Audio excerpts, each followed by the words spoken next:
Good evening. At 6 o'clock, an Asheville man is headed to prison after investigators say that he was caught with a major amount of fentanyl and multiple firearms. Police say the case started last year with complaints in a West Asheville neighborhood and ended with a major conviction.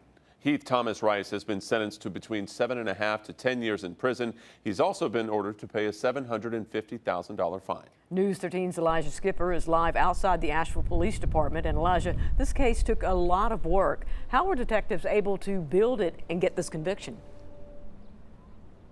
Investigators say that this case was built over months of work, collecting evidence, following leads, and ultimately discovering 50 grams of fentanyl. They say that this is part of a broader effort to target drug trafficking across Asheville.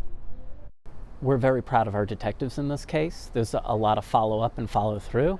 Investigators say cases like this often start and end the same way. It comes in the form of community members coming forward and being witnesses in cases and helping us secure major convictions. That case started last year in West Asheville when police arrested Heath Thomas Rice on Rector Street, seizing more than 50 grams of fentanyl in multiple firearms.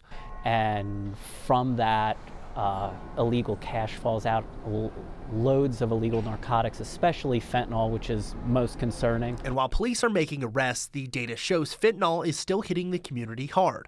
Fentanyl deaths in Buncombe County peaked at 144 in 2022, dropping to 66 in 2025, a decline of about 54%. Or what needs to change to keep these dealers off the street long term so we're not having the same issue over and over and over again? Yes, we do see recidivism very commonly.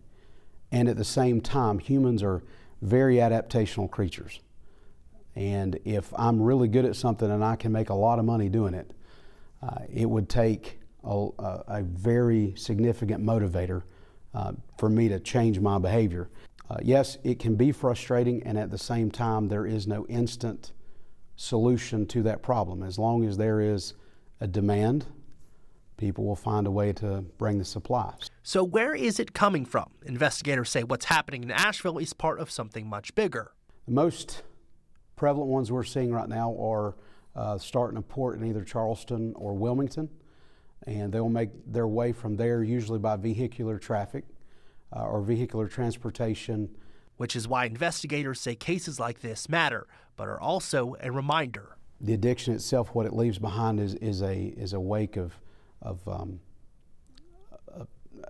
just mental health destruction within families, and a lot of folks get caught in an understandable cycle of blame, self-blame, and guilt.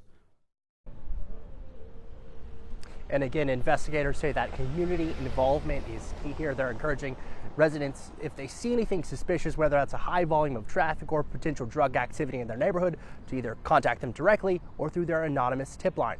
In Asheville, Elijah Skipper, News 13.